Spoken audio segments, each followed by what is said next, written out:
پاکستاني پوځي رژیم د خپلو شمو بریدونو په دوام تېره شپه د ننګرهار غنیخیل ولسوالۍ 9 ویالې سیمه کې د هوایي برید پر مهال 2 ملکي وګړي شهیدان او 3 نور ټپیان کړل. د شهیدانو د کورنۍ غړي وایي ډاډه دي لکه څنګه چې د بهسودو ولسوالۍ د قرباني شوې کورنۍ غچ واخیست ورته انتقام به له پاکستاني پوځي رژیم اخلي. د ایران مذهبي مشر آیت الله علي خامنه‌ای د اسرائیل او امریکا په برید کې ووژل شو او ایراني چارواکو دغه خبر تایید کړی.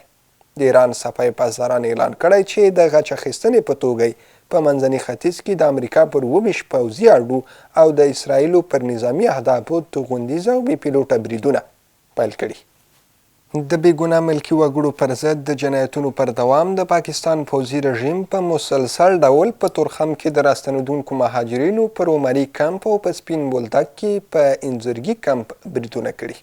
د دغو بریدونو په پایله کې یو شمېر بېګناه راستنه شوي مهاجرین ښځې او ماشومان شهیدان او زخمیان شوي دي. ننګرهار کې د چرګانو سکتور پیاوړتیا لپاره ناسته بشپه.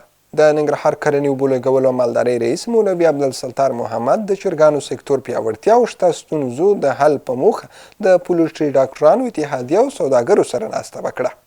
جلالاباد ښار کې 100 اړمنو کورنیو سره د خوراکي توکو مرسته وشوه. د ننګرهار اقتصاد ریاست په هڅو د افغانستان بیا رغونې او داخلي پرمختګ موسسې له لوري جلالاباد ښار کې 100 بېوزله کورنیو سره د خوراکي توکو مرسته وشوه.